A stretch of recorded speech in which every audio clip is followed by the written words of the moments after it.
Well, howdy there, Internet people, it's Belle again.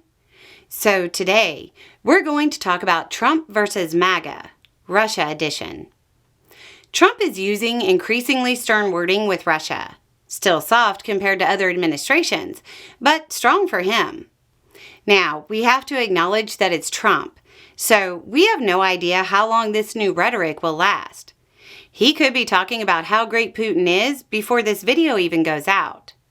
Let's just call it what it is. Trump doesn't have foreign policy. He has moods related to other countries.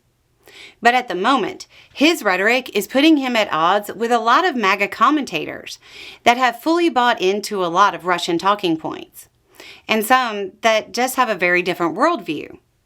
If Trump continues down this road, they will have to make a choice between aligning with Trump or staying consistent with their previous rhetoric. Trump's base overlooks his ridiculously inconsistent positions, but they're less forgiving with commentators. You're already seeing some break with Trump. One of Tucker Carlson's favored guests, Douglas Macgregor, a former Army colonel, has referred to Trump's shifting position as a, quote, peak of disappointment. So, you can add him to the group of people like Elon who are using disappointed as a descriptor for Trump policies. Macgregor went on to say, quote, "It looks like President Trump has done a 180-degree turn. He's moved from a position that was viewed as reasonable with potential goodness for everyone concerned to a position that is indistinguishable from Lindsey Graham."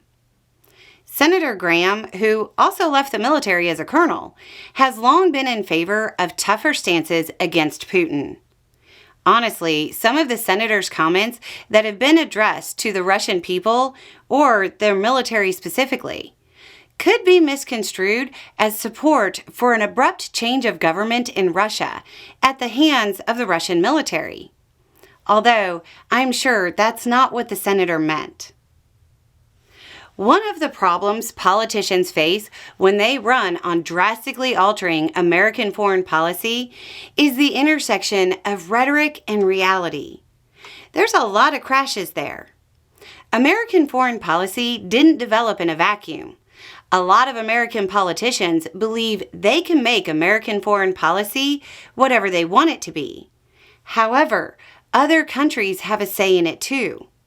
The Facebook memes about America being first or America being the greatest country in the world aren't believed in other countries. A lot of the time, they're laughed at. Those countries have their own interests and will pursue them in their own way. Countries don't have friends. They have interests. And most of Russian and American interests are in direct contradiction. You can have coexistence and even some cooperation where interests align. But Russia is a competitor nation. It's a country, not a company. Mergers between competitors aren't a thing. Reason 562,312 that you can't actually run the country like a business. Anyway, it's just a thought. Y'all have a good day.